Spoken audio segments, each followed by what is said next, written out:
지난 시간부터 우리가 부흥이 어떻게 실제로 일어나며 이제 부흥이 일어날 때는 어떤 현상들이 일어나는가, 이런 부분에 대해서 살펴보고 있습니다. 바로 지난 시간에는 우리가 부흥은 진리의 말씀이 선포될 때에 부흥이 임한다, 그러므로 진리의 말씀을 담대히 선포해야 된다, 이런 말씀에 대해서 나눴습니다. 그래서 이 원더크릭 하나교회가 십자가의 복음을 끝까지 선포할 수 있도록 우리가 간구해야 합니다, 이렇게 말씀을 나눴습니다. 오늘 이 시간에는 이제 부흥의 하이라이트입니다. 진정한 부흥의 하이라이트인 바로 회개에 대해서, 회개의 역사에 대해서 이 시간 살펴보도록 하겠습니다. 그렇습니다.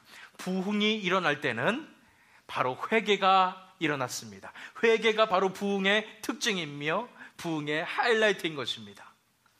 제가 몇 번 말씀드렸지만 18세기에 있었던 미국의 대각성 운동 때에도 이런 엄청난 회개의 역사가 일어났는데, 하나님의 그 영광 앞에 다들 엎드러져서 가슴을 치고 회개를 했는데, 심지어는 어떤 사람들은 그 자신의 죄가 너무나 크게 다가오기 때문에 가슴을 부여잡고 뒹굴며 소리 지르며 회개했다고 합니다. 어떤 사람은 너무나 지옥의 고통이 크게 다가오기 때문에 정신을 잃고 쓰러져서 혼절했다고 합니다. 그런 현상들이 나타날 정도로 이 부흥의 역사에는 회개의 역사가 크게 나타나는 것입니다. 우리 한국에 있었던 평양 대붕에서도 마찬가지입니다. 사람들이 하도 많이 앞에 나가서 공개적으로 자신의 죄를 회개하니까, 자복하니까 심지어는 미해결 사건을 수사하고 있었던 경찰들이, 순사들이 그 자리에 갔다고 합니다. 왜냐하면 거기에서 사람들이 다 죄를 고백하니까 범인 잡으려고 거기 갔다고 합니다. 그 정도로 회개의 역사가 일어났다는 것입니다. 그렇습니다. 이 회개야말로 부흥의 특징이자 하나님께서 역사하시는 증거입니다. 아무나 회개할 수 없어요. 아무나 그렇게 깊게 하나님 앞에 나아갈 수가 없습니다. 누가 자기의 죄를, 그 부끄러운 죄를 고백하고 싶겠습니까? 그런데 하나님의 영이 역사할 때에 이런 놀라운 회개의 역사가 일어나는 것입니다. 그래서 이제 우리는 이 회개에 대해서 살펴볼 것인데, 이 회개의 역사가 왜 부흥에 필요한가? 왜 회개의 부흥의 역사가 우리에게 필요한가? 이제 이 회개로 우리가 어떻게 나아갈 수 있는가에 대해서 이 시간, 부흥 7번째 시간으로 회개 부흥이라는 제목을 가지고 본문 말씀인 느헤미야 9장 1절로 4절 말씀을 통해서 하나님께서 저와 여러분에게 주시는 말씀을 함께 나누도록 하겠습니다. 우리가 계속해서 느헤미야서를 살펴보고 있습니다. 스토리가 진행되고 있습니다. 성벽이 다 재건축이 완성이 되었습니다. 그러자 백성들이 종교력으로 7월달 7번째 되는 달에 모여서 하나님의 성의를 축하하고 그곳에 모여서 말씀을 읽었을 때 거기에서 회개의 부흥이 일어났습니다. 그러나 마음껏 이들이 회개할 수가 없었어요. 왜냐하면 기뻐하는 성일이었기 때문에 그 사람들이 회개하는 것을 꼭 붙잡고 있었습니다. 그리고 드디어 이제 진정으로 회개의 부흥이 터집니다. 본 말씀 1절 말씀 보시면 그 달 29날에 이스라엘 자손이 다 모여 금식하며 굵은 배 옷을 입고 티끌을 무릅쓰며 이랬습니다. 그 7월 1일부터 시작됐는데 29날이라고 했습니다. 29일이 지난 다음에 사람들이 붙잡고 있었던 그 모든 절기가 지나갈 때까지, 나팔절, 초막절이 지나갈 때까지 붙잡고 있었던 자기의 마음을 터뜨립니다. 그래서 모든 사람들이 다 모여서 다 금식하며 회개하는 사건이 일어나는 것입니다. 모든 사람들이 다 회개하는 그런 놀라운 장관이었습니다. 2절 말씀 보니까 모든 이방 사람들과 절교하고 서서 자기의 죄와 조상들의 허물을 자복하고 모든 사람들이 다 회개하는 그런 놀라운 역사가 일어난 것입니다. 이 29일 동안 이 사람들은 어떻게 했을까요? 저는 분명히 자신의 삶들 속에서 계속 회개하는 역사가 있었을 거라고 생각합니다. 이제 기회가 되었을 때 모든 사람들이 함께 모였을 때 하나님의 영이 임하시고 회개의 영이 임하실 때 모든 사람들이 다 함께 회개하는 역사가 일어난 것입니다. 그래서 3절 4절에 보니까 4절 말씀에 보니까 지도자들 레위 사람 예수아와 바니와 감미엘과 스바냐와 분니와 세레비아와 바니와 그나니는 이제 지도자들이 단에 올라서서 큰 소리로 그들이 하나님 여호와께 부르짖고 그랬습니다. 그래서 이 본문 말씀 바로 뒷부분 5절부터 끝절까지는 뭐냐면은 이들이 회개 기도하는 장면이 나오는 것입니다. 이스라엘의 역사를 바라보면서 하나님의 선하심을 찬양할 때 그 하나님께 순종하지 못했던 이스라엘 백성들의 죄를 회개하는 것입니다. 그런데 제가 먼저 살펴보기 원하는 것은 이 회개 기도 속에서 이 지도자들이 단에 올라서서 부르짖는 그 회개 기도 속에서 어떻게 이 회개의 역사가 일어났는가, 왜 우리에게 이러한 회개의 역사가 필요한가를 먼저 살펴보도록 하겠습니다. 그래서 회개 부흥의 의미 3가지에 대해서 먼저 살펴보도록 하겠습니다. 어떠한 의미가 있길래 우리가 회개를 해야 되는가, 부흥 때 회개 부흥의 역사가 일어나야 하는가에 대해서 살펴보도록 하겠습니다. 그 첫 번째를 보기 위해서 본 말씀 뒤에 있는 30절 31절 말씀입니다. 느헤미야 9장 30절 31절 말씀 제가 읽겠습니다. 그러나 주께서 그들을 여러 해 동안 참으시고 또 주의 선지자들을 통하여 주의 영으로 그들을 경계하시되 그들이 듣지 아니함으로 열방 사람들의 손에 넘기시고도 주의 크신 긍휼로 그들을 아주 멸하지 아니하시며 버리지도 아니하셨사오니 주는 은혜로우시고 불쌍히 여기시는 하나님이심이이다. 보세요. 하나님께서 이스라엘 백성들을 심판하셨어요. 왜냐하면 이스라엘 백성들이 순종하지 못했기 때문입니다. 그래서 바벨론에 다 끌려갔습니다. 포로로 끌려갔다는 얘기예요. 하나님께서 심판을 하셨는데도 불구하고, 하나님께서 그들을 완전히 멸하실 수도 있었는데도 불구하고 하나님께서는 아주 멸하지 아니하시며 버리지도 아니하셨다는 것입니다. 왜요? 심판은, 하나님께서 심판을 우리에게 주실 때 아주 멸하시기 위해서 주시는 게 아니라는 것을 우리가 알아야 됩니다.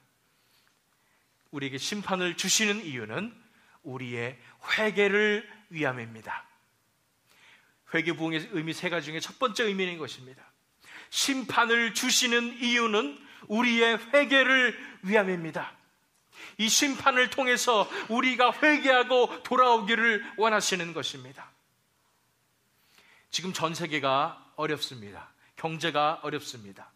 지난 목요일에 우리 장로님들과 제가 운영기도회 모임을 할 때 여러 가지 얘기를 나눴는데, 참 교인들의 비즈니스도 어렵다. 그러고 보니까, 기도하면서 보니까 전 세계적으로 다 지금 이런 경제가 어렵습니다. 하루 한 해 두 해 일이 아닙니다. 벌써 몇 해가 지났는데도 아직도 회복될 기미가 없어요. 특별히 미국의 경제 어떻게 될지 모릅니다. 한국의 경제도 마찬가지지만 이런 상황을 보면서 세계적으로 경제가 안 좋아지는 것, 이런 것은 우리가 어떻게 한 사람 한 사람이 잘해서 되는 것이 아니라 이것은 뭔가 세계적으로 일어나는 일이다라는 그런 분별을 가질 필요가 있습니다. 하나님께서 이런 것을 허락하심을 우리가 알아야 합니다. 그래서 근데 왜 우리 교인들과 또 우리 교회도 뭐 재정적으로 힘들지 않겠습니까? 이런 상황이 왜 우리에게 찾아오게 될까? 이런 생각을 하면서 이런 힘든 현실 가운데서 어려움을 겪고 비즈니스 통해서 어려움을 겪는 많은 사람들과 함께 이 고난을 겪어내는 것이 우리에게 필요하다는 그런 깨달음을 주셨어요. 그래서 이런 함께 고통을 겪으면서 함께 하나님 앞에 부르짖으면서 하나님 우리를 구원하여 주시옵소서, 우리를 회복하여 주시옵소서, 우리가 하나님께 부흥을 외칠 수 있도록 하나님께서 간절한 마음을 주시기 위해서 우리에게 이런 어려움을 허락하셨구나라는 그런 분별을 했습니다. 그렇습니다. 많은 사람들이 지금의 시대가 마지막 시대라고 얘기합니다. 마지막 때가 가까웠다고 얘기합니다. 점점 경제가 어려워지는 것 같고, 또 그렇습니다. 또 자연재해도 너무나 많습니다. 쓰나미로 수많은 사람들이 전 세계에서 죽어가고 있고, 지진으로 수많은 사람들이 죽어가고 있는 것 같습니다. 맞습니다. 그런 현상들이 지금 벌어지고 있어요. 지구가 괜히 늙어가는 것 같고, 지구가 unstable 것 같습니다. 언제라도 큰일이 터질지 모르겠어요. 뿐 아니라 전 세계 도처에서 흉악한 일들이 일어나고 있습니다. 미국에서도 총기 난사 사건이 계속 점점 빈번해지고 있습니다. 한국에서도 뉴스를 보면은 얼마나 입에 담지도 못하는 그런 흉악한 범죄들이 발생되고 있습니다. 또 전 세계가 인터넷이라는 것을 통해서 전 세계 모든 사람들이 다 음란물에 중독되는 것 같은 그런 현상이 지금 이 시대에 벌어지고 있는 것입니다. 이런 것들을 보면서 마지막 때가 가까웠구나, 이런 생각을 하는 분들이 많습니다. 저도 그렇게 생각합니다. 마지막 때가 가까운 것 같습니다. 그러나 우리가 우리 역사의 흐름을 봤을 때, 하나님의 역사의 흐름을 봤을 때 이 때가 어떤 때임을 우리가 분별할 줄 알아야 하는 것입니다. 이 때는 바로 하나님의 심판이 있는 때인 것입니다. 이런 역사의 흐름이 계속 주기적으로 반복되어 왔음을 우리가 기억해야 되는 것입니다. 가장 최근에는 세계 1차 대전, 2차 대전 때 이런 현상들이 일어났습니다. 그 전에만 해도 사람들이 산업혁명, 또 과학의 발전 이름으로 인해서 사람들이 다 생각했습니다. 이 세상에 유토피아가 완성될 수 있을 것이다. 이 세상이 정말 살기 좋아질 것이라는 그런 긍정적인 생각만 하고 있었습니다. 그럴 때 1차 대전, 2차 대전이 터진 것입니다. 그러면서 사람들은 알게 됐습니다. 아무리 과학기술이 발전하고 아무리 사람들의 삶의 질이 향상된다 할지라도 사람들의 본성은 악하구나. 그래서 무너질 수밖에 없구나, 이런 것을 깨닫게 된 것입니다. 우리 생명의 삶 큐티 하시는 분들 아시겠지만은 바벨탑 사건이 있었습니다. 사람들이 다 이제는 우리가 하나 된 세상으로서 우리 바벨탑을 쌓아야 됩니다 이러면서 다 하나 된 마음으로 쌓고 있을 때 그것을 하나님께서는 무너뜨리시는 것입니다. 그 마찬가지로 인간의 자존심과 인간의 생각과 인간이 하나님을 떠나서 뭔가 잘 해보려고 하고 뭔가 잘못된 길로 나가게 됐을 때 하나님께서 가만두실 수 없어서 그것을 무너뜨리시는 것이 바로 심판의 역사이며, 그 뒤에 인간들이 회개하고 하나님 앞에 돌아왔을 때 하나님께서 다시 회복시켜 주시는 것이 바로 인류의 역사이고 성경의 역사입니다. 그런 것처럼 지금 이 시간의 때는, 이때는 바로 하나님께서 우리에게 심판을 허락하시는 때입니다. 그런데 하나님의 심판이라고 하면 하나님이 심판하기 쉽겠습니까? 어렵겠습니까? 하나님께서 심판하시는 것은 어렵지 않습니다. 왜냐하면 지금까지 지켜주시던 그 손길을 잠시 살 걷어두시면 되는 것입니다. 그냥 하나님께서 지켜주시고 축복을 내려주셨던 그 손길을 잠깐 거두시는 것입니다. 그러면 인간 세상 속에서, 우리 세상 속에서 많은 어려움들이 찾아오게 되는 것입니다. 이런 어려움들이 찾아오는 목적이 무엇이라고요? 이렇게 심판을 허락하시는 목적이 뭐라고요? 바로 우리의 회개를 위한 것이라는 것입니다. 바로 지금의 때가 심판의 때임을 저는 말씀드리고 싶습니다. 전 세계적으로 어렵고 우리 개인의 삶이 어렵고 전 세계가 어려워져가는 이 상황 속에서 하나님께서 우리에게, 저와 여러분에게 원하시는 것은 바로 회개라는 것을 우리는 알아야 하는 것입니다. 전 세계적으로 기독교가 타락하고 있고 하락세를 보이고 있습니다. 이런 상황이 왜 우리에게 벌어지는가? 이런 상황 속에서 하나님께서는 이런 심판을 허락하심으로써 우리들이 돌아오기를 원하시는 것입니다. 우리가 회개하기를 원하시는 것입니다. 너네 뜻대로 마음껏 해봐라. 하나님께서 손을 떼시는 것입니다. 그랬을 때 우리가 깨닫게 될 것입니다. 지금까지 우리가 살고 있었던 것은 다 하나님의 은혜였구나. 우리 힘으로 할 수 있는 것이 아무것도 없구나. 우리가 죄인이구나 하는 것을 깨닫게 되는 그런 역사가 일어나게 되는 것입니다. 그래서 첫 번째로 우리가 알아야 될 것은, 이렇게 심판을 주시는 이유는 우리의 회개를 위함인 것입니다. 이 세계가 어렵다고 내가 열심히 발버둥 쳐가지고 내가 비즈니스 다시 살려보고 어떻게 해보려고 하는 것보다 우리에게 가장 시급한 문제는 바로 이것입니다. 우리가 회개해야 하는 것입니다. 회개 역사가 일어나야 되는 것입니다. 우리가 모두 무릎 꿇고 회개하게 될 때 하나님께서 다시 우리를 찾아오시며 하나님께서 회복해 주시는, 부흥을 내려주시는 역사가 임할 줄 믿습니다. 두 번째 의미를 보기 위해서 그 26절, 27절 말씀입니다. 느헤미야 9장 26절, 27절. 그들은 순종하지 아니하고 주를 거역하며 주의 율법을 등지고 주께로 돌아오기를 권면하는 선지자들을 죽여 주를 심히 모독하였나이다. 그러므로 주께서 그들을 대적의 손에 넘기사 그들이 곤고를 당하게 하시며 그들이 환난을 당하여 주께 부르짖을 때에 주께서 하늘에서 들으시고 주의 크신 긍휼로 그들에게 구원자들을 주어 그들을 대적의 손에서 구원하셨거늘. 그랬습니다. 하나님의 뜻이 여기에 있음을 우리가 알아야 됩니다. 이 선지자들이 하나님의 뜻을 선포했어요. 뭐라고 선포했냐면 주님께 돌아오십시오, 하나님께 돌아오십시오 라고 선포했는데 이 사람들이 그 선지자들까지 죽여버렸다는 것입니다. 그렇습니다. 하나님의 뜻은, 하나님의 목적은, 하나님께서 우리를 회개케 하시는 그 목적은 바로 우리가 하나님께 돌아가기를 원하시기 때문입니다. 그래서 이 백성들이 하나님 앞에 돌아왔습니다. 하나님 앞에 부르짖었습니다. 하나님 앞에 돌아와서 부르짖을 때에 하나님께서 그 기도를 들어주시고 구원자들을 주어서 그들을 대적의 손에서 구원하신 일이 벌어지는 것입니다. 그렇습니다. 회개의 목적은 바로 하나님께 돌아오는 것입니다. 회개의 목적은 하나님께 돌아오는 것입니다. 회개 부흥의 의미 세 가지 중에 두 번째 의미가 이것이에요. 회개의 목적은 바로 하나님께 돌아오는 것이라는 것입니다. 하나님께 돌아오는, 어떻게 하면 돌아올 수 있습니까? 이런 심판 가운데 거할 때 우리가 발버둥 쳐봅니다. 우리가 우리 힘으로 어떻게 해결해 보려고 합니다. 그러나 할 수가 없어요. 그때 하나님 앞에 고백합니다. 저는 아무것도 아닙니다. 제 힘으로는 아무것도 할 수가 없습니다. 저는 죄인입니다. 세상에서 가장 더럽고 연약한 죄인입니다. 저를 불쌍히 여겨 주시옵소서 하고 자아와 세상을 다 내려놓고 이제 하나님 앞에 돌아오는 것입니다. 내 힘으로 해결해 보려고 했던 그런 모든 생각들도 다 내려놓고 이제 하나님 앞에 돌아오게 되는 것입니다. 그런데 많은 크리스천들이, 많은 그리스도인들이 이 회개를 잘못하고 있는 것을 보게 됩니다. 여러분들이 어디에 속하는지 모르겠습니다. 한번 보세요. 어떤 회개를 하고 있는지. 많은 크리스천들이 이런 회개를 해요. 자신이 저지른 잘못들을 하나하나 나열해서 이것도 잘못했고 저것도 잘못했고 그러면서 하나님 앞에 회개를 한다고, 하나님 앞에 잘못했습니다, 용서해 주십시오 얘기하는 것입니다. 그러면서 때로는 참회의 눈물을 흘리기도 합니다. 그러면서 나는 하나님 저를 용서해 주십시오 그러면서 참회의 눈물을 하나하나 흘리게 되게 되는데, 이런 회개는 진정한 회개가 아니라고 저는 말씀드리고 싶습니다. 심지어는 다짐까지 해요. 내가 다시는 하나님 이런 짓 안 하겠습니다. 제가 하나님의 자녀인데 이런 짓 한 거 잘못했습니다. 하나님 용서해 주십시오. 이렇게 아무리 그렇게 다짐한다 할지라도 이것은 진정한 회개가 아닙니다.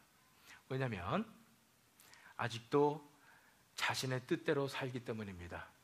자아가 살아있기 때문입니다. 회개도 자기의 의지대로 하는 것입니다. 자기가 회개하는 것입니다.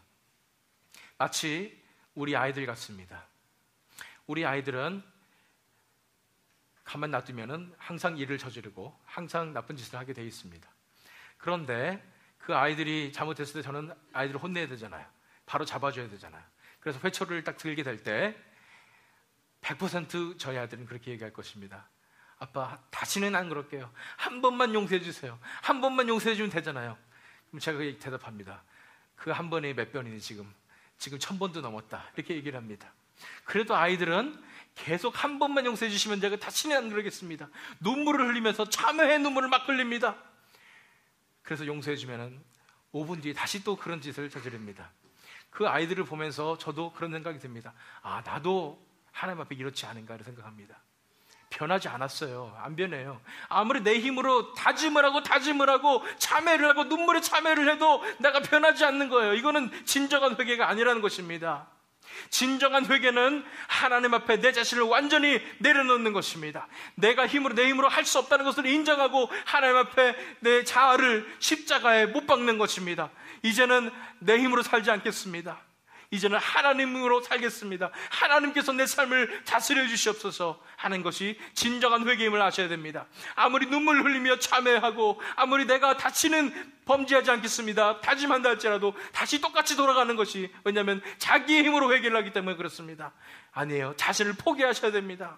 조금이라도 희망이 없어요. 우리 안에 희망이 없다는 것을 인정하고 자신을 내려놓고 하나님 앞에 돌아오는 것, 그것이 진정한 회개임을 아셔야 합니다. 그렇습니다. 회개는 내 자신을 내려놓는 것입니다. 내 힘으로 아무것도 할 수 없음을 인정하는 것이고, 이제는 내 자아와 세상을 내려놓고 이제는 두 손 두 발 다 들고 하나님 앞에 돌아가는 것입니다. 하나님께 돌아옵니다. 하나님께서 내 삶을 다스려 주시옵소서. 하나님께서 나를 지켜 주시옵소서. 하나님께서 나를 거룩하게 하여 주시옵소서. 내 삶 속에 변화 일어나게 해 주시옵소서 하는 것이 진정으로 하나님께 돌아오는 것입니다. 회개 부흥의 의미 세 가지 중에 두 번째가, 그래서 회개의 목적은 하나님께 돌아오기 위한 것입니다. 하나님께서 우리에게 그런 어려운 심판을 주시는 것도 바로 이런 하나님께 돌아오게 하기 위해서 그렇습니다. 세 번째를 보기 위해서 38절 말씀 보겠습니다. 느헤미야 9장 38절 말씀입니다. 우리가 이 모든 일로 말미암아 이제 견고한 언약을 세워 기록하고 우리의 방백들과 레위 사람들과 제사장들이 다 인봉하나이다 하였느니라. 이제는 이런 회개 기도를 다 한 다음에 다시 언약을 세우는 것을 보게 됩니다. 이제 견고한 언약을 세워 기록했다는 것입니다. 성경적인 용어로 언약이고 세상적인 용어로는 계약입니다. 계약서를 다시 썼다는 것입니다. 하나님과 재계약했다는 것입니다. 컨트랙을 다시 맺었다는 것입니다. 무슨 언약을 세웠을까요? 바로 하나님이 하나님 되고 이스라엘 백성들은 하나님의 백성이 되는 그런 언약입니다. 하나님께서 이스라엘 백성들을 사랑하시고 인도해 주시고 이스라엘 백성들은 하나님의 말씀을 따르고 순종하고 하나님을 섬기겠노라는 그런 진정한 하나님과 인간의 관계 속으로 다시 돌아왔다는 것입니다. 이것을 모든 지도자들이 함께 다 인봉하였다는 것입니다. 그렇습니다. 회개 부흥의 목적은 이것입니다. 하나님 백성들의 회복입니다. 하나님의 백성들의 회복입니다. 하나님의 나라의 백성들의 관계의 회복입니다. 그렇습니다. 우리가 가장 필요한 것은 바로 이것이에요. 하나님이 하나님 되시고 우리가 우리 되고 하나님께서 우리를 사랑하신 것 같이 지켜주시는 것 같이 우리가 하나님의 말씀에 순종하고 하나님께 우리의 인생을 드려서 하나님과 우리가 동행하게 되는 그 올바른 관계로 나오는 것이 바로 이러한 심판을 주신 목적이었고 회개의 목적이었고 이제 우리에게 지금 이 시간 필요한 것이 바로 이것이라는 것입니다. 회개 부흥의 목적은 바로 우리가 하나님과의 관계를 회복하는 것입니다. 진정한 하나님과의 관계로 돌아가는 것입니다. 지금까지 우리 뜻대로 살아서 죄악 속에서 살았습니다. 우리 마음대로 살았습니다. 그래서 그렇기 때문에 우리가 죄악된 백성이 되었는데 이제는 하나님과의 관계로 올바른 관계로 돌아가는 것입니다. 이제 하나님과 동행하는 그 삶으로 가는 것입니다. 내 뜻대로 살지 아니하고 이제 하나님과 함께 살아감으로써 내 삶 속에서 하나님의 영광이 나타나고 하나님의 인격이 나타나고 하나님의 뜻이 나타나는 그런 삶으로 돌아가는 것, 하나님과의 진정한 올바른 관계로 돌아가는 것이 바로 회개 부흥의 목적이라는 것입니다. 지금 이 시간에 이 지역에 회개가 필요한 이유는, 부흥이 필요한 이유는 바로 우리가 하나님께 돌아가기 위해서 그렇습니다. 우리가 하나님과의 관계 속으로 다시 돌아가야 되기 때문에 그렇습니다. 우리가 회복되어야 되기 때문에 그렇습니다. 그래서 저와 여러분이 다 회복되었으면 좋겠습니다. 간절히 부르주셔서 하나님 우리에게 회개 부흥을 주시옵소서. 우리가 정말로 하나님과의 관계가 회복되기 원합니다. 이 지역에 부흥을 내려주시옵소서. 이 지역 모든 교회들이 모든 성도들이 다 하나님 앞에 회개하며 다시 하나님과의 올바른 관계 속으로 나가도록 인도하여 주시옵소서. 우리가 간절히 구해야 할 것입니다. 이렇기 때문에 하나님께서 우리에게 회개 부흥의 비전을 주신 것입니다.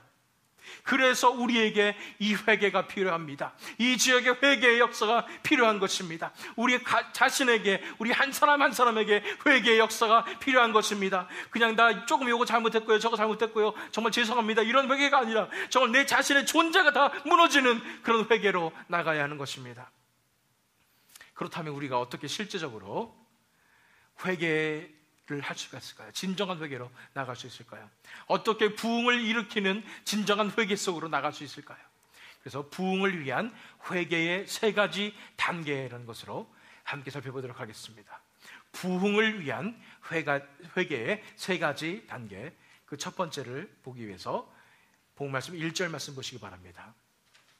그 달 29날에 이스라엘 자손이 다 모여 금식하며 굵은 베옷을 입고 티끌을 무릅쓰며 그랬습니다. 회개하는 장면인데 첫 번째로 금식한다고 그랬습니다. 금식하는 의미가 무엇입니까? 금식한다는 것은 사실은 자신의 생명을 드린다는 것입니다. 사람들이 왜 사나 이렇게 물어보면 다들 먹고 살라고 삽니다 이렇게 얘기하고 있습니다. 먹는 것을 빼앗아가는 것만큼 우리에게 위협적인 것은 없습니다. 자신의 생명과 연결이 되는 거예요. 금식한다는 것은 내 생명도 내려놓겠다는 얘기예요. 내게 가장 소중한 것이 바로 먹는 것인데 먹는 것을 내려놓겠다는 겁니다. 내 삶의 끈을 내려놓겠다는 얘기예요. 두 번째, 굵은 베옷을 입는다는 것은 뭐냐면, 물론 상복 같은 그런 굵은 베옷을 연상할 수 있지만 다른 사람들이 나를 어떻게 보는지 이것이 이제 중요해지지 않는다는 얘기예요. 내가 옛날에는 옷도 잘 입어야지 사람들이 나를 잘 어떻게 볼까 이렇게 생각하지만은 이제 굵은 베옷을 아예 그냥 굵은 베옷을 입고 티끌을 무릅쓴단 말이에요. 다른 사람들이 어떻게 나를 바라보건 간에 상관이 없어요. 왜냐하면 지금은 내가 중요한 게 아니니까요. 먹는 게 중요한 게 아니니까요. 입는 게 중요한 게 아니니까요. 부흥을 위한 회개의 세 가지 단계 중 첫 번째 단계는 이것입니다. 자신을 내던지고 회개하십시오. 자신을 내던지고 회개하십시오라는 것입니다.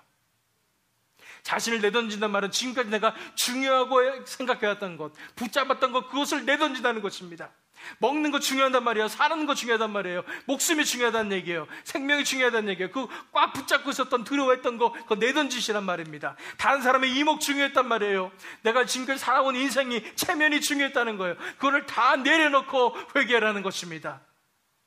부흥회 때는 실제로 이런 역사들이 일어났습니다. 아까 제가 회개하면서 뒹굴었고 막 정신을 잃고 이런 역사가 일어났다고 그랬는데, 그런 생각을 하실 것입니다. 사람들이 얼마나 정신을 놨으면 그랬을까. 그곳에 있는 모든 사람들 가운데 지도자들, 또 굉장히 학식이 있는 사람들, 학자들, 이런 사람들, 이성이 뛰어난 사람들, 이런 사람들이 다 무너졌습니다.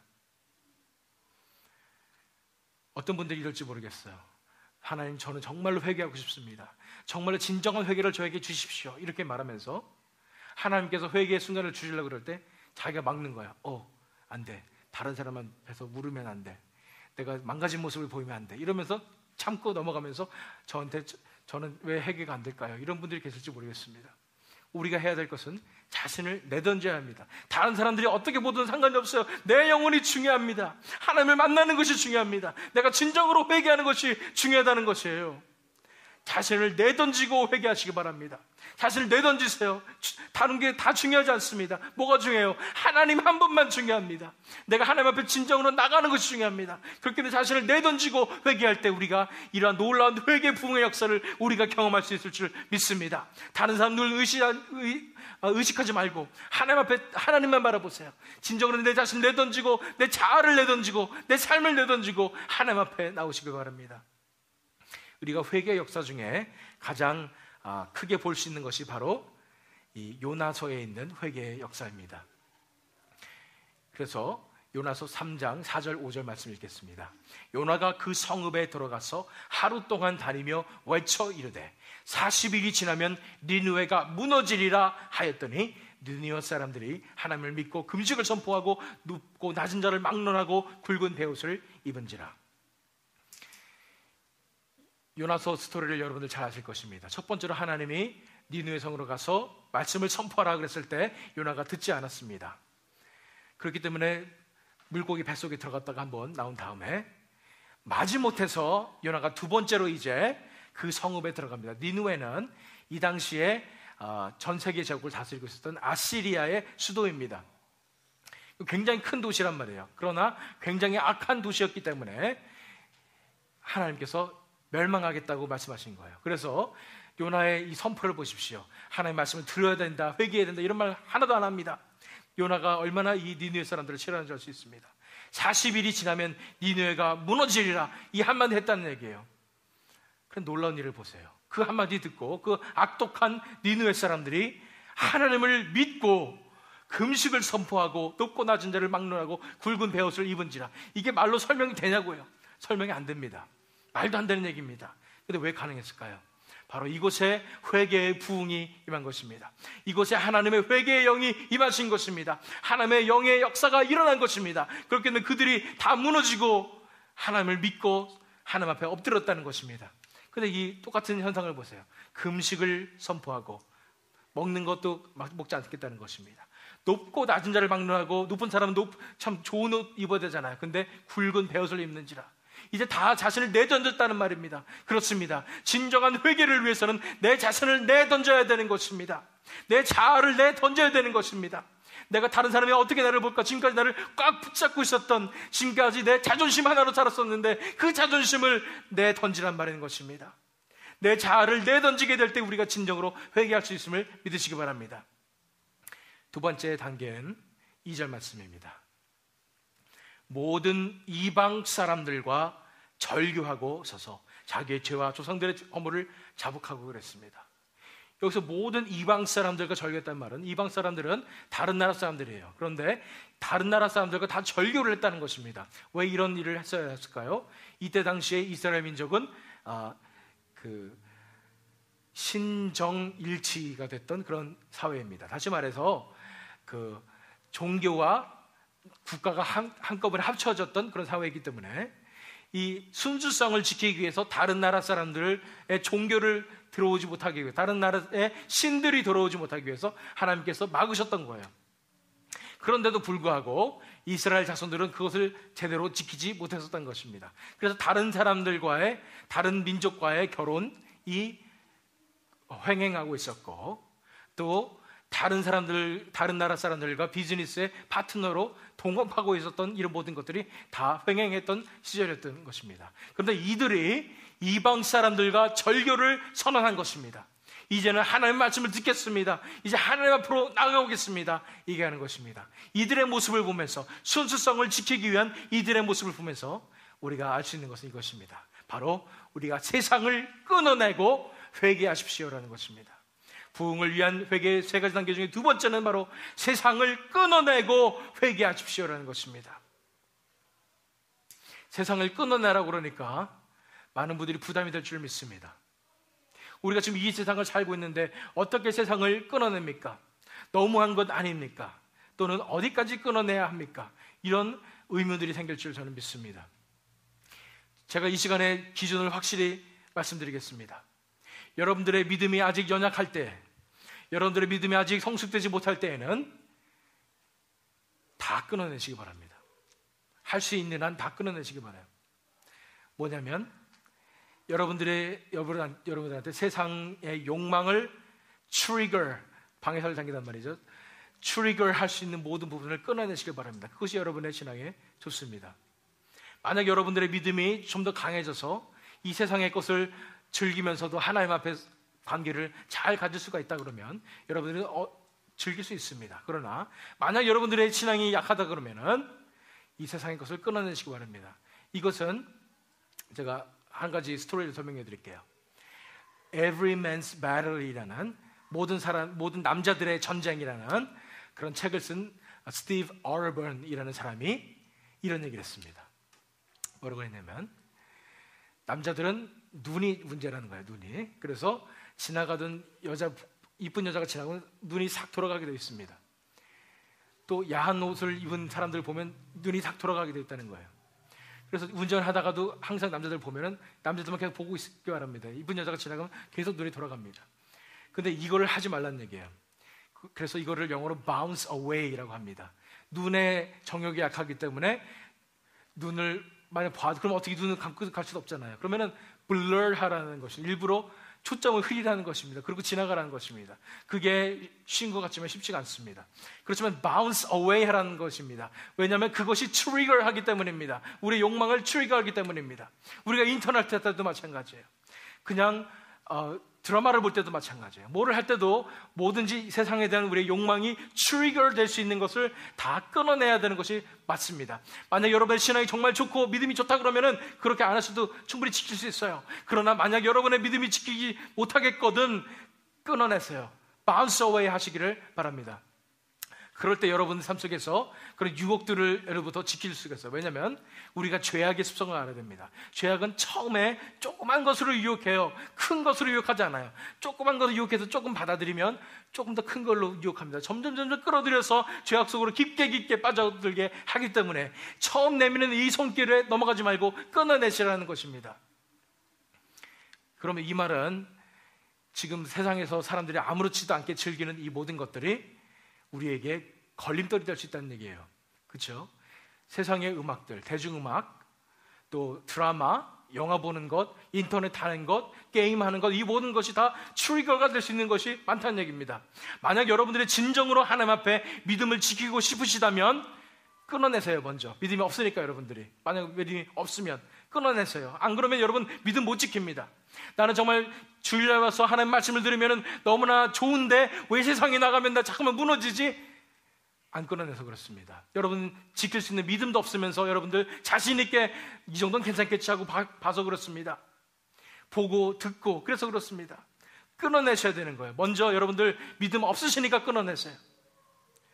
그러면서 하나님과의 관계 속으로 계속 들어갈 때에 하나님께서 지켜주실 때에 이제는 믿음이 성장하면서 세상의 것들도 우리가 즐길 수 있는 여유가 생길 수가 있습니다. 세상의 것을 봐도 우리가 넘어가지 않을 수가 있습니다. 굉장히 영적인 얘기를 제가 한 겁니다. 사탄이 이런 세상의 문화 하나 속에서 사실은 다 함정을 파놨어요. 점점 끌어들이기 위해서 함정을 파놨기 때문에 우리가 지금까지 아무렇지도 않게 즐겼던 이 모든 것들을 우리가 믿음이 없을 때는 끊어버리시고 이제는 하나님 앞에 나오시기 바랍니다. 제가 좋아하는 폴 워셔라는 목사님이 이런 말씀하셨어요. 미국에 있는 크리스찬 티네이저들을 모아놓고 이런 얘기를 했습니다.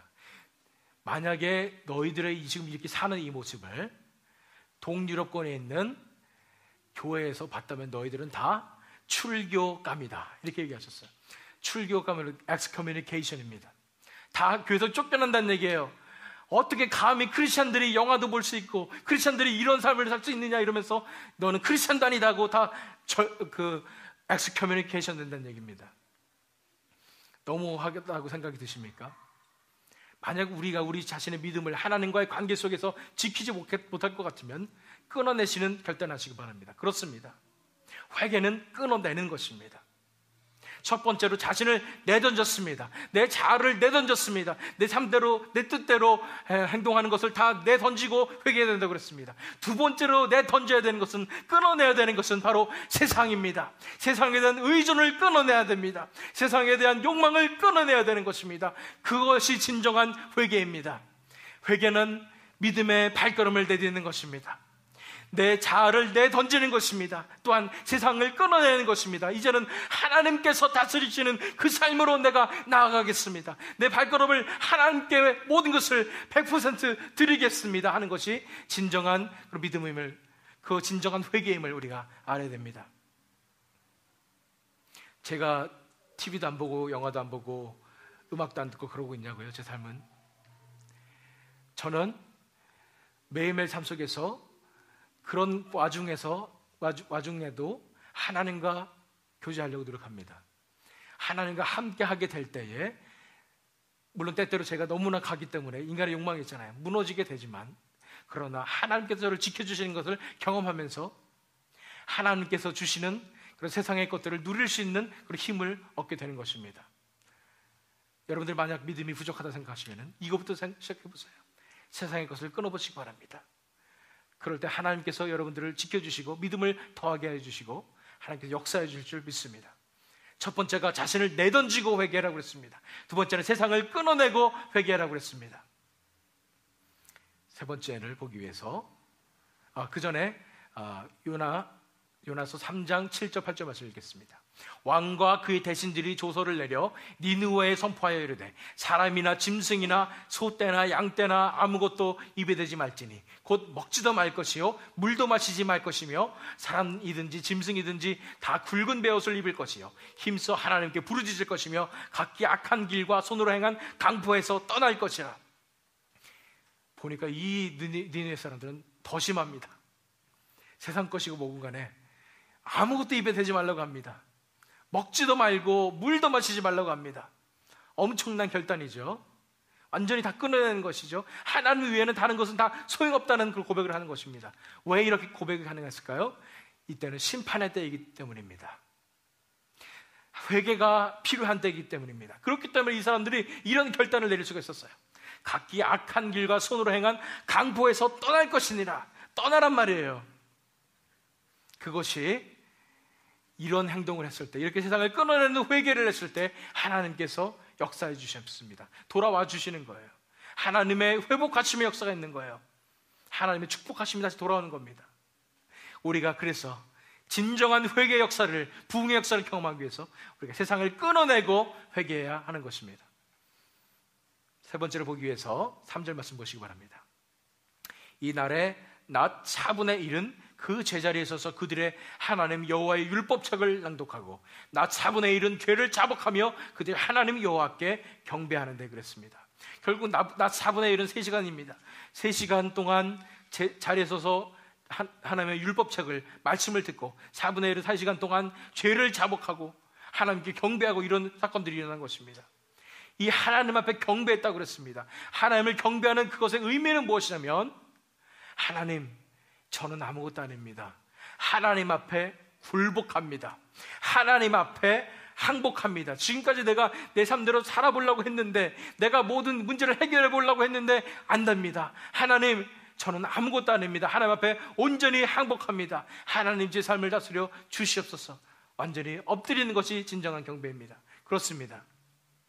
하나님께 항복하며 회개하십시오. 이것이 바로 세 번째 단계입니다. 하나님께 항복하며 회개하십시오. 항복이 나쁜 의미로 쓰일 수도 있겠지만 여기서는 좋은 의미입니다. 우리가 우리 힘으로 아둥바둥 인생을 살아보려고 했고 아름다운 인생을 꾸며보려고 했는데 내 삶에 나타나는 것은 이런 죄악된 분위기에 내 모든 것을 다 내려놓고 세상에 대한 의존도 내려놓고 이제는 하나님 앞에 두 손 두 발 다 들고 항복하는 것입니다. 하나님, 저 항복합니다. 하나님, 저를 받아주십시오. 이렇게 나오는 것이 진정한 회개라는 것입니다. 하나님께 항복하시기 바랍니다. 버티지 마세요. 조금 하나님, 이거는 절대 안 되는데요, 조금만 더 봐주시면 안 돼요, 이러지 마시고 하나님 앞에 두 손 두 발 다 들고 지금 항복하시기 바랍니다. 제가 늘 말씀드리지만 더 맞기 전에 항복하시기 바랍니다. 하나님의 심판이 더 크게 다가오기 전에 하나님은 어떻게 해서든, 만약 하나님께서 여러분들을 사랑하신다면, 저와 여러분들을 사랑하신다면 하나님께서 우리가 내려놓지 못했을 때 끝까지 내려놓을 수 있도록 더 큰 환난을 주실지도 모릅니다. 왜냐하면 그것이 우리를 사랑하셔서 우리를 구하시는 비결이기 때문입니다. 하나님 앞에 항복하며 회개해야 되는 것입니다. 하나님, 제 힘으로는 아무것도 할 수 없습니다. 저는 죄인입니다. 저를 불쌍히 여겨주시옵소서. 하나님, 내 인생을 다스려 주시옵소서. 하나님 앞에 항복할 때 하나님께서 우리 인생 속에 임하시며 우리와 동행하시며 우리 삶을 변화시키며 우리가 하나님께 돌아오며 하나님과의 관계 속으로 돌아오는 진정한 회개 역사가 일어날 줄 믿습니다. 이 요나서를 보시면은 이 왕이 멋집니다. 요나서 3장 6절 말씀 보세요. 그 일이 니느웨 왕에게 들리매. 니느웨 왕이라면 그 아시리아 대제국의 수도에 있었던 그 왕이란 말이에요. 그 왕이 보좌에서 일어나 왕복을 벗고 굵은 베옷을 입고 제 위에 앉으니라. 세상을 호령하는 그런 왕이었지만은 하나님의 엄정한 말씀이 선포될 때에, 회개 역사가 일어났을 때 그 사람이 어떻게 했습니까? 나는 왕이니까 난 대적해 볼 거야, 그렇습니까? 아닙니다. 보좌에서 일어나서 이제 왕복을 벗었습니다. 굵은 베옷을 입었습니다. 항복의 표시입니다. 하나님 앞에 항복하는 것입니다. 쟤는 제 힘으로는 저와 제 백성을 지킬 수가 없습니다. 하나님, 저 회개합니다. 저를 불쌍히 여겨주시옵소서. 제 위에 앉아서 회개하는 역사가 일어난 것입니다. 그렇습니다. 우리에게 지금 이 시간 필요한 것은 하나님께 항복하는 것입니다. 다시 돌아보시겠습니다. 우리가 진정한 회개를 경험하기 위해서 우리가 해야 될 일 세 가지. 첫 번째는 자신을 내던지십시오. 내 자신을 내던지십시오. 두 번째는 세상을 끊어내십시오. 세 번째는 하나님 앞에 항복하십시오. 이렇게 하면서 나오게 될 때에 진정한 회개 역사를 저와 여러분에게 하나님께서 부어주실 줄 믿습니다. 또한 이런 역사가 이 지역 전체에 퍼져나갈 수 있도록 하나님께서 지켜주실 줄 믿습니다. 이제 마지막 초청의 말씀을 드립니다. 오늘 마지막 초청의 말씀은 이것입니다. 개인과 교회들의 잘못을 회개하며 이 지역에 회개의 부흥이 임하도록 부르짖으십시오라는 것입니다. 개인과 교회들의 잘못을 회개하며 이 지역에 회개의 부흥이 임하도록 부르짖으십시오. 이 회개를 하라니까 나는 별로 회개할 거 없습니다. 이런 분들에게 2절 말씀 보시기 바랍니다. 모든 이방 사람들과 절교하고 서서 자기의 죄와 조상들의 허물을 자복하고 부흥이 일어나는 회개는 다른 사람 죄를 용서해 주십시오, 이 지역의 다른 교회들을 용서해 주십시오가 아니라 우리 자신부터 돌아보는 회개를 해야 되는 것입니다. 자신의 죄를 먼저 돌아봐야 되는 것입니다. 우리가 회개를 위해서 부르짖을 때는, 이 지역 교회들을 위해서 부르짖을 때는 우리 교회부터 살펴봐야 되는 것입니다. 우리 자신의 죄부터 살펴봐야 되는 것입니다. 우리 자신의 죄와 조상들의 허물, 우리의 케이스는 이 지역에 있는 모든 교회들을 위해서 우리가 회개해야 하는 것입니다. 4절 말씀 보시기 바랍니다. 하반절에 단에 올라서서 큰 소리로 그들이 하나님 여호와께 부르짖고, 우리가 회개 기도할 때 이렇게 큰 소리로 하나님 앞에 부르짖음이 필요한 것입니다. 그렇습니다. 우리가 개인과 교회들의 잘못을 우리가 회개하며 이제 이 지역에 하나님께 돌아오는, 하나님과의 관계가 회복되는 진정한 회개의 부흥이 임하도록 우리가 부르짖어야 할 때입니다. 그 비전을 우리에게 주셨습니다. 이 비전이 일어날까요? 분명히 일어날 줄 믿습니다.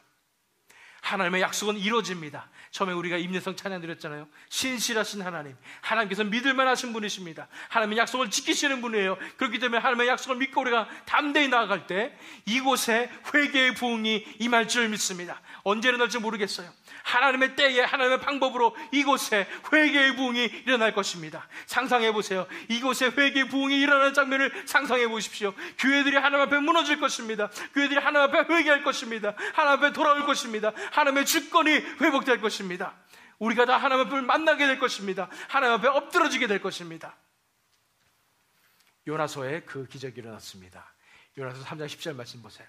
하나님이 그들이 행한 것, 곧 그 악한 길에서 돌이켜 떠난 것을 보시고 하나님이 뜻을 돌이키사 그들에게 내리리라고 말씀하신 재앙을 내리지 아니하시리라 하시니라. 진정한 회개 역사가 일어났을 때 왕부터 모든 백성들이 다 무너져서 하나님 앞에 돌아왔을 때, 자기 자신을 내던졌을 때, 세상을 끊었을 때, 하나님 앞에 항복했을 때 하나님께서 뜻을 돌이키시고 그들을 구원하셨습니다. 우리가 어떤 죄를 졌든지 간에, 우리가 상태가 어떻든지 간에 우리가 하나님 앞에 회개하며 나오게 될 때 하나님께서 우리를 구원하실 줄 믿습니다. 왜냐하면 우리에게 주신 그 심판은 회개를 위한 것이기 때문입니다. 우리가 돌아오게 하기 위해서 그렇기 때문입니다. 우리가 하나님께 돌아오는 그런 상황을 하나님께서 원하시기 때문에 이런 어려움을 주신 것입니다. 이제 우리가 하나님 앞에 부르짖을 때에 이 지역들의 교회들을 위해서, 이 지역을 위해서, 우리 개인들을 위해서, 우리 교회를 위해서 부르짖을 때에 하나님께서 분명히 우리에게 이런 회개의 부흥의 역사를 주실 줄 믿습니다. 이제 우리는 부르짖어야 할 때입니다. 우리는 간절히 기도해야 될 때입니다. 이 지역에 회개의 부흥이 임하도록 이 시간 저희 여러분이 함께 하나님 앞에 큰 소리로 부르짖으며 기도하는 시간 갖도록 하겠습니다. 다 함께 부르짖어서 기도하시겠습니다.